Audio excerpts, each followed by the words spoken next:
దేవుడు తన సంఘానికి ఇవ్వాలనుకున్న 6 విధాలైన ఆశీర్వాదాలు ఇక్కడ ఎఫెసీయులకు రాసిన పత్రిక 1వ అధ్యాయము 3వ వచనంలో మనం గమనించినట్లయితే, మన ప్రభు అయిన యేసుక్రీస్తు యొక్క తండ్రి యొక్క దేవుడు స్తుతింపబడును గాక. ఆయన క్రీస్తునందు పరలోక విషయంలో ఆత్మ సంబంధమైన ప్రతి ఆశీర్వాదమును మనకు అనుగ్రహించును. చూడండి, ఇక్కడ దైవవాక్యం గమనించినట్లయితే క్రీస్తు యేసునందు పరలోక విషయములలో ఆత్మ సంబంధమైన ప్రతి ఆశీర్వాదము, ఒకసారి మాతో కలిసి చెప్తారా? ఆత్మ సంబంధమైన ప్రతి ఆశీర్వాదము మనకు అనుగ్రహించను. దేవుడు ఆశీర్వాదాలు మనకు అనుగ్రహించలేదని ఎవరు చెప్పగలరండి? ఆత్మ సంబంధమైన మర్మాలు తన సంఘానికి బయలుపరచలేదని ఎవరు ధైర్యంగా మాట్లాడగలరండి? ప్రభువైన దేవుడు తెలియజేస్తున్నాడు, ఆత్మ సంబంధమైన ఏ దేవుడినైతే మనం నమ్ముకున్నామో ఆ క్రీస్తులో పరలోక విషయంలో ఆత్మ సంబంధమైన ప్రతి ఆశీర్వాదాన్ని మనకు అనుగ్రహించాడు. మనము ఆశీర్వదింపబడిన ప్రజలమై ఉన్నాం, దీవించబడినటువంటి ప్రజలమై ఉన్నాం. దీవెనకరమైన కార్యాలు పొందుకోవటం అనేది మన హక్కుగా దేవుడు మనకిచ్చాడు. క్రీస్తు రక్తంలో శుద్ధీకరింపబడి పవిత్రపరచబడినటువంటి ప్రతి ఒక్కరూ కూడా వీరు వారని భేదము లేకుండా ఇక్కడ మరి దైవ సేవకులను లేకపోతే బిషప్స్ అనో లేదంటే విశ్వాసులను దైవాశీర్వాదం పొందుకునే విషయంలో ఏ వ్యత్యాసము లేదండి. ఆయన వాక్కు మీద ఆశ పెట్టుకొని ఆయన నామంలో ప్రార్థన చేసి విశ్వసించే ప్రతి ఒక్కరి జీవితంలో పరలోక సంబంధమైన ఆత్మ సంబంధమైన ప్రతి ఆశీర్వాదము తను ప్రేమించి తనతో నడుస్తున్న ప్రతి ఒక్కరికి ఉచితముగా ఇచ్చుటనేది దేవుని యొక్క హృదయవాంఛ, ఆయన ఆశయనది. మరి అటువంటిది ఆయన సంఘానికి ఎన్నెన్ని ఆశీర్వాదాలు, ఎన్నెన్ని దీవెనలు దేవుడు ఏర్పాటు చేస్తుంటాడు. సంఘం అనగా బాడీ ఆఫ్ క్రైస్ట్ అనగా మీరే దైవజనము, మనందరమే ఆయనలో అవయవాలుగా ఉన్నాం. మనకు శిరస్సు ఆయనై ఉన్నాడు. మనందరి నిమిత్తమై లేదా మీ అందరి నిమిత్తమై మరి అనేక మంచి ఆలోచనలు దేవుడు కలిగి ఉన్నాడు. గొప్ప ఆశీర్వాదాలు మీ కొరకు ఆయన దాచేయించాడు. ఈ ఆశీర్వాదాలంటే ఏంటి అసలు? దీవెనలు అంటే ఏంటి? కాలు పోయిన వారికి కాలు వస్తేనే దీవెన, లేకపోతే ఉద్యోగం లేనప్పుడు ఉద్యోగం వస్తేనే దీవెన? సంఘం అంటే ఏంటి అసలు? సంఘంలో అనేక మంది సాక్ష్యాలు తెలియజేస్తూ ఉంటారు. నాకు ఉద్యోగం లేదు, ఉద్యోగం వచ్చింది. పెళ్లి కాలేదు, మా అమ్మాయికి పెళ్ళయింది.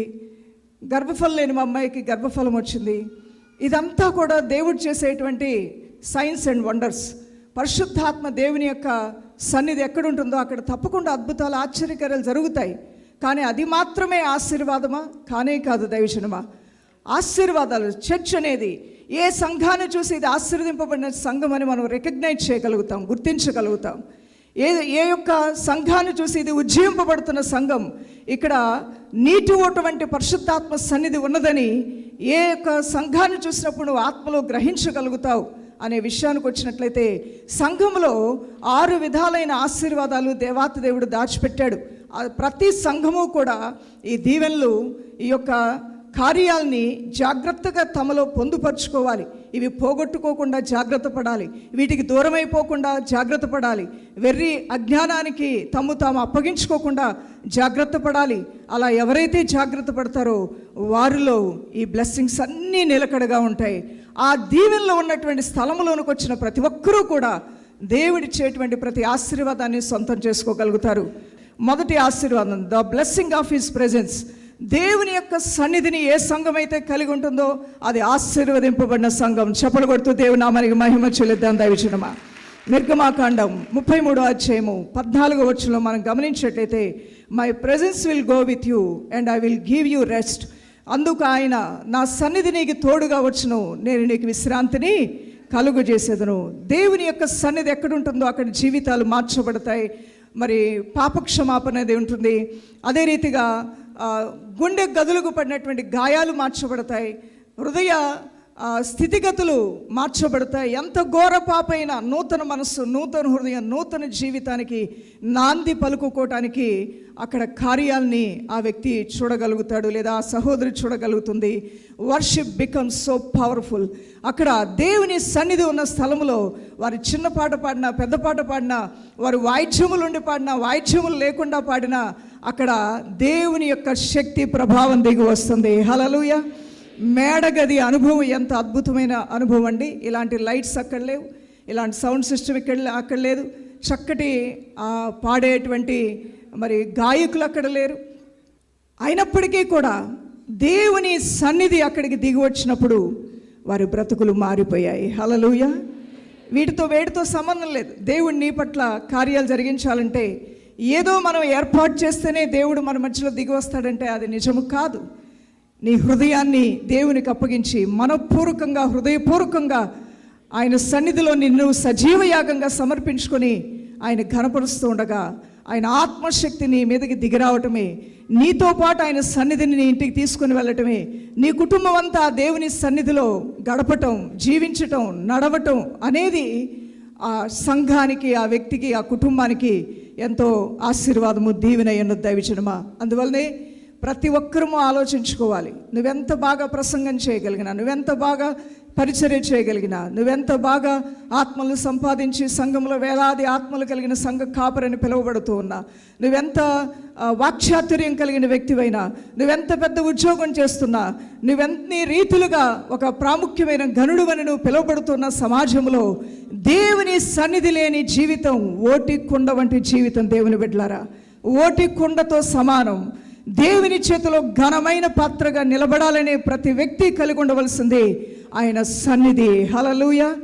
అందుకనే మోషే భక్తుడు, నీ సన్నిధి నాతో రాకపోతే నేను వెళ్ళనన్నాడు. చూసే వాళ్ళందరూ అనుకుంటున్నారు అనేక లక్షలాది మందికి నాయకుడు, ఈయన బండను కొడితే నీళ్ళు వస్తున్నాయి, ఈయన కర్రతో కొడితే సముద్రం నుండి పాయలైపోతూ ఉన్నది, ఆహా ఓహో ఎంత గొప్ప శక్తి ఉందో అని.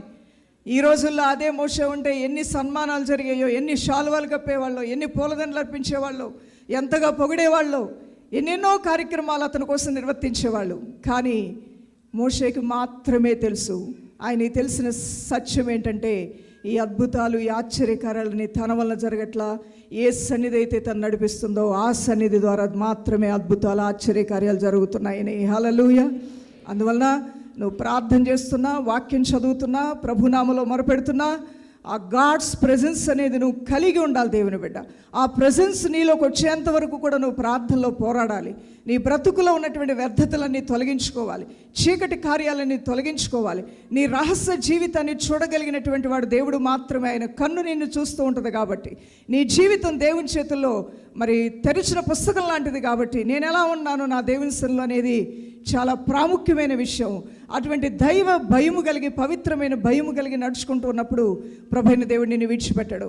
గాఢాంధకారపు లోయల్లో నువ్వు సంచరించినా ఏ అపాయము నీ చెంత చేరకుండా ఆయన తన దుడ్డు కర్రతో, దండముతో బలపరుస్తూ నడిపిస్తాడు. అలాంటి వారు దేనికి భయపడాల్సిన అవసరం లేదు. హల్లెలూయా. ఒక సంఘము దేవుని సన్నిధిని కలిగి ఉండటమే ఆ సంఘము ఆశీర్వదింపబడిన సంఘమని మనం గుర్తించవచ్చు. దేవుని బిడ్డలారా, రెండవదిగా ద బ్లెస్సింగ్ ఆఫ్ యూనిటీ. 133వ కీర్తన 1:3 ఇవన్నీ కూడా there is unity, there is a blessing అని రాయబడి ఉంటుంది. చాలాసార్లు ఇలా చెప్పడం వలన బాబాయిలు కాని వాళ్ళు బాబాయిలు అయిపోతారు. కొద్ది రోజుల్లోనే సంఘాలకు వచ్చినప్పుడు పిన్నులు కాని వారు పిన్నులు అయిపోతారు. ఒకరి పట్ల ఒకరు మిక్కటమైన ప్రేమకి మరి తమను తాము అర్పించుకుంటూ చక్కగా ప్రేమపూర్వకంగా వెళ్తూ ఉంటారు. ఎందుకంటే సంఘములో ఐక్యత కలిగి ఉండటం దేవునికి ఇష్టం కదా, యూనిటీని దేవుడు ఇష్టపడుతున్నాడు కదా అని వీళ్ళ ఐక్యతతో ఉండి దేవునితో ఐక్యమై ఉండటం మర్చిపోతూ ఉంటారు. అది చాలా ప్రమాదకరమైన విషయం. మనము కుటుంబాలు ఐక్యంగా ఉండాలి, భార్యాభర్తలు ఐక్యంగా ఉండాలి, అలానే సంఘ కాపరి సంఘము ఐక్యమత్యం కలిగి ఉండాలి, సేవకుల మధ్యలో ఐక్యత కలిగి ఉండాలి.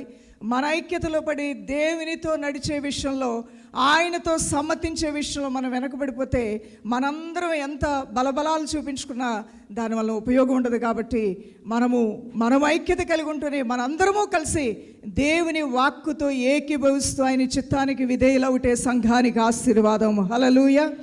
The blessing of unity. అపోస్తల కార్యములు 4:32 విశ్వసించిన వారందరూ ఏక హృదయమును ఏకాత్మయు గలవారై ఉండిరి. ఏ ఆత్మ కలిగి ఉన్నారండి వారందరూ?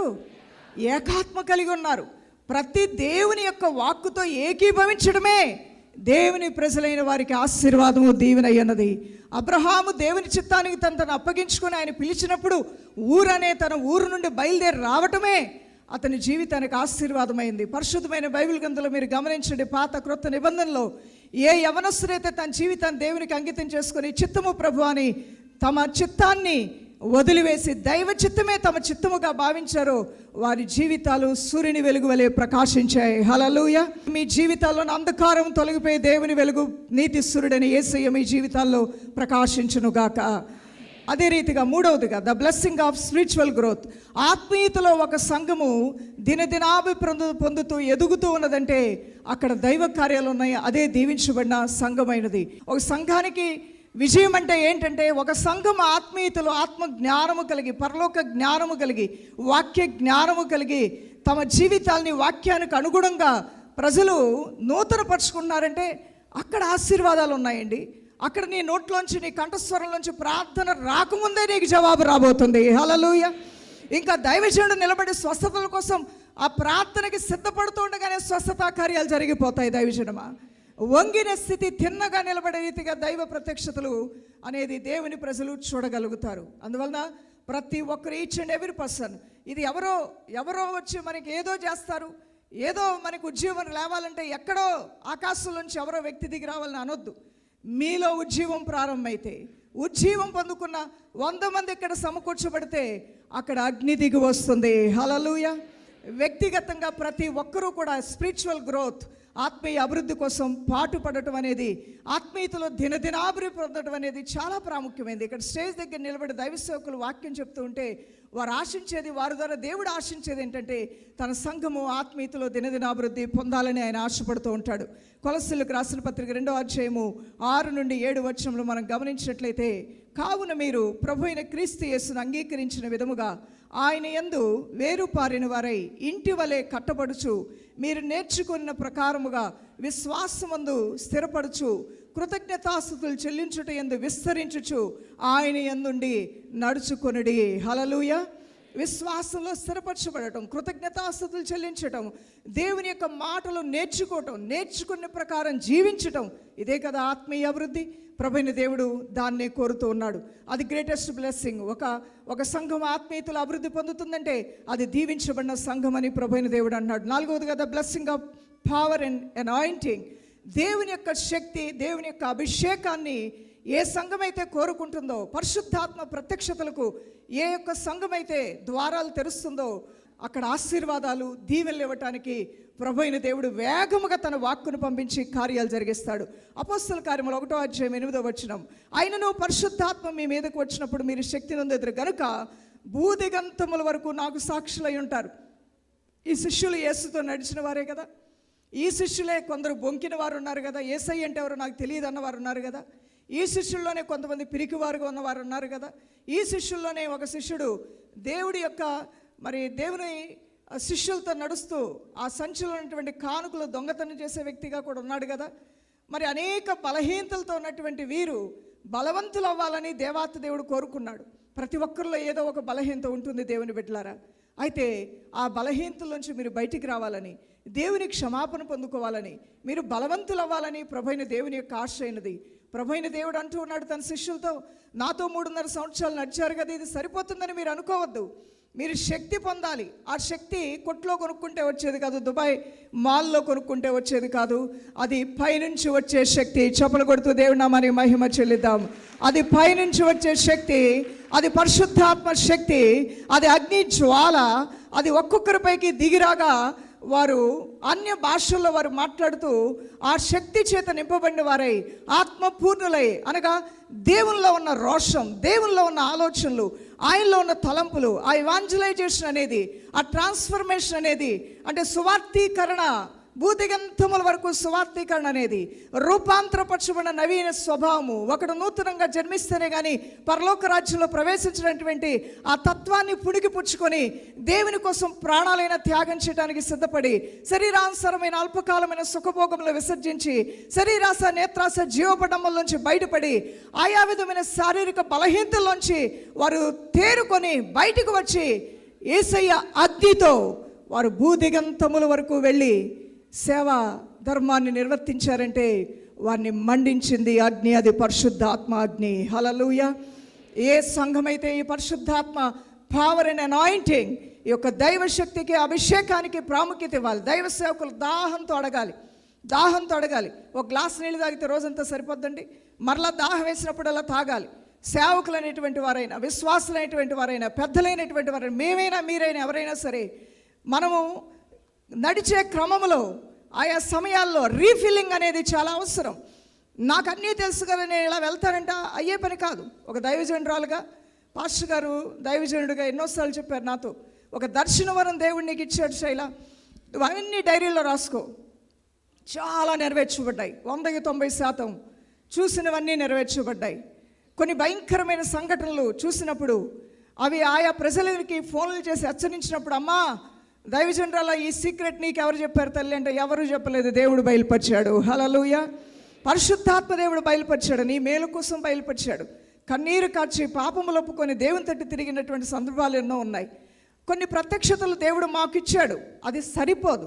నాకు ఇచ్చాడు కదా, నాకు చిన్నప్పటి నుంచి దేవుడు దర్శన వరం ఇచ్చాడు, దేవునితో నేను నడుస్తున్నాను.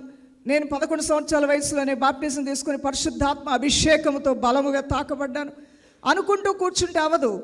నేను నా వయసు ఎదిగింది, నా ఆత్మీయ బాధ్యతలు ఎదిగాయి, నా కర్తవ్యాలు ఎదిగాయి, అలానే నేను ఆత్మీయతలో కూడా ఎదగాలి. హల్లెలూయా. ఎదగాలి అని కోరుకునేవాడు దేవుని యొక్క పరలోకాన్ని తాకగలుగుతాడు. నాకు ఆశ ఉంది అన్నవారు యేసుకి స్తోత్రాలు చెల్లిద్దాం. హల్లెలూయా. అవును, చూడాలి, ఎదగాలి అనే దాహం ఉన్నవాడే నీటి కోసం ఎదుగుతాడండి. దుప్పు నీటి వాగుల కోసం ఎదిగినట్లుగా సంఘం ఎప్పుడూ కూడా దైవ కార్యాలను వెతకాలి. పోగొట్టుకున్న నాణెమును వెతికితే దొరికితే సంతోషించినట్లుగా దేవుని సంఘం ఏదైతే పోగొట్టుకుందో, ఒకవేళ పోగొట్టుకుందేమో, దర్శనాన్ని పోగొట్టుకుందేమో, ఉజ్జీవాన్ని పోగొట్టుకుందేమో, మొదటి ప్రేమను పోగొట్టుకుందేమో, ఆత్మయందు తీవ్రతను పోగొట్టుకుందేమో, అలా ఉండకూడదు. ఎతకాలి, ఎతికి మళ్ళీ రీఫిల్ చేసుకొని సంఘము దేవునితో పరిగెత్తినప్పుడు అక్కడ దైవ ప్రత్యక్షతలు, దైవ కార్యాలు అద్భుతంగా జరుగుతాయి. మరి ఒక వ్యక్తి ఈ విధంగా అన్నాడు, someone said, God does not want his church to be weak, he wants it to be spirit filled and spirit led. దేవుడు తన సంఘం బలహీనంగా ఉండాలని అనుకోవట్లేదు, శక్తితో నింపబడాలని మరి దేవాతి దేవుడు ఆశపడుతున్నాడు. The power of the Holi spirit is not for entertainment but for evangelism and transformation. పరిశుద్ధాత్మ ప్రత్యక్షత అంటే అదేదో ఎంటర్టైన్మెంట్ కాదు, ఏదో గంతులేస్తున్నారు, ఎగురుతున్నారు, చూద్దాం రండిరా, అదేదో జరుగుతుందంట చూడటానికి ఇదేం ఎంటర్టైన్మెంట్ కాదు. ఇక్కడ the power of the Holi spirit is not for entertainment but for evangelisation and transformation. Hallelujah. అవును, దేవుని యొక్క ఆత్మకార్యాలు ఎక్కడ ఉంటాయో అక్కడ అనేక మంది యవనస్తులు తమ జీవితాలు దేవునికి సమర్పించుకుంటారు. అనేక మంది దేవుని కార్యాలు చేయాలనే తపనలోకి వస్తారు. అనేక మంది సంపూర్ణ దైవ చిత్తంలో నడవాలనే తాపత్రయం వారిలో అధికమవుతుంది. తాము పొందిన రక్షణానందాన్ని 10 మందికి తెలియజేయాలని ఆశపడుతూ ఉంటారు. ఒక సంఘంలో ఉన్నావంటే నువ్వు దీవించబడాలి, నీతో ఉన్న వారు అందరూ దీవించబడాలని నువ్వు కోరుకునే వ్యక్తిగా నీ హృదయాన్ని యేసయ్య నూతన పరుస్తాడు. నీలోని ఇరుకుతనాన్ని తీసివేసి నీ హృదయాన్ని విశాలపరుస్తాడు. నేను సౌఖ్యముగా సుఖముగా ఉండాలనే తత్వం నీలోంచి తొలగిపోయి అందరి నిమిత్తమై, ఇది దేవుని యొక్క హృదయము. ఒక తల్లి హృదయం బిడ్డలందరి కోసం ఎలా తపన పడుతూ ఉంటుందో నీ హృదయం కూడా దైవ కార్యాల కొరకు తపన పడుతూ ఉంటుంది, తృష్ణ పడుతూ ఉంటుంది. ఆ దైవ కార్యాలు చూడాలనే ఆతృత నీలో అధికమవుతూ ఉంటుంది. అది దేవుడి నీలో రగిలింపజేసిన దైవ శక్తి అయి ఉన్నది. Without Holi spirit the church becomes an organisation. దేవుని యొక్క శక్తి లేకుండా మనం నడుద్దామనుకుంటే కొన్ని రోజుల తర్వాత మన మీద మనకే ఓవర్ కాన్ఫిడెన్స్ ఎక్కువైపోతూ ఉంటుంది. మనం అన్నీ చేయగలం, మనకు మంది బలం ఎక్కువైంది, జనబలం ఎక్కువైపోయింది, మనకు మనంగా అన్నీ చేయగలం అనేటువంటి ఒక అజ్ఞాన దశలోనికి వెళ్ళిపోయే అవకాశం కూడా లేకపోలేదు. That is called only organisation. దాని ఒక సంస్థగా మాత్రమే ఉంటుంది, అది దేవుని సంఘముగా మాత్రం పిలువబడదు. దేవుని బిడ్డలారా, without Holi spirit the church becomes an organisation, with him it becomes a living organism. Hallelujah. అవును, జీవము కలిగిందిగా దేవుని సంఘం ఎప్పుడు కూడా ప్రభు రాకడలో ఎత్తబడే సంఘంగా ఉండాలంటే తప్పకుండా జీవాధిపతి అయిన జీవం కలిగిన యేసయ్య పరిశుద్ధాత్మ సన్నిధిని కలిగి ఉండటమే సంఘానికి గొప్ప ఆశీర్వాదము, దీవెన ఉన్న దైవజనమా. God wants a church to walk in signs, wonders and spiritual authority. దేవుడు తన సంఘము మరి పరిశుద్ధాత్మ అధికారంలోను, అద్భుతాలతోనూ, మహత్కార్యములతోనూ, సూచక్రియలతోనూ దేవుని యొక్క వాక్కుతో నడవాలని ప్రభు ఆశపడుతూ ఉన్నాడు. 5వది కదా, blessing of provision and fruitfulness. దేవుడు తన సంఘానికి కావాల్సిన సమస్తాన్ని సమకూర్చే దేవుడు, ఆయన పోషించే దేవుడు, ఆయన సంరక్షించే దేవుడు, ఆయన మల్టిప్లై చేసే దేవుడు, అనగా విస్తరించే దేవుడు. ఆయనతో నడుస్తున్న ప్రియ సంఘమా, గుర్తుపెట్టుకోండి, ఆయన మిమ్మల్ని పోషిస్తాడు, సంరక్షిస్తాడు. ఆ ప్రభువైన దేవుడే మిమ్మల్ని విస్తరింపచేయును గాక. మిమ్మల్ని అత్యధికంగా ఫలింపజేయునుగాక. ఆరోదిగా the blessing of joy and peace, ఆయన సంతోష సమాధానములతో తన ప్రజల్ని ఆశీర్వదించిన దేవుని చిత్తం.